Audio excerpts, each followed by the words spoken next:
Әдебиет ұлттың жаны.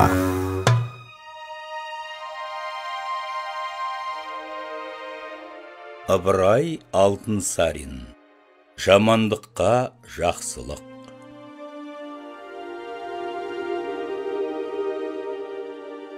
Қызылбас патшасының Абдулла деген уәзірі бар екен дейді.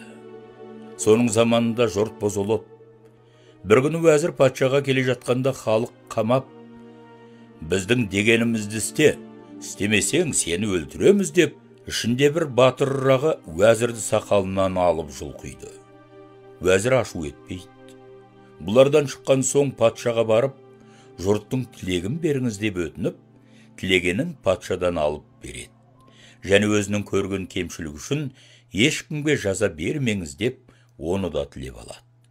Ертеңіне уәзірге бір саудагер келіп, «Уа, тақсыр, кеше сізді ренжітіп, сақалыңыздан жұлған кісіні айтайын деп келдім. Ол Нағым деген менің көршім еді. Алдырып, жаза беріңіз» дейді. Бұл сөзді естіген соң уәзір саудагерді қайтарып, Нағымды шақыртып алады. Нағым, менің кешегісімді біреу айтып танытқан екен деп, қорыққаннан үрей кетіп, келе-ақ уәзірдің аяғына жығылады. Уәзір Нағымды жерден көтеріп алып айтты дейді. Мен сені жазалау үшін шақырғам жоқ. Бірақ көршің саудагер жақсы кісі емес екен. Сенің білместігіңді маған келіп айтты. Екінші рет ол көршіңнен сақтанып жүргенде екенсің. Соны айтайын деп шақырып едім, енді аман бол деп ішкергі үйіне кіріп кетіпті.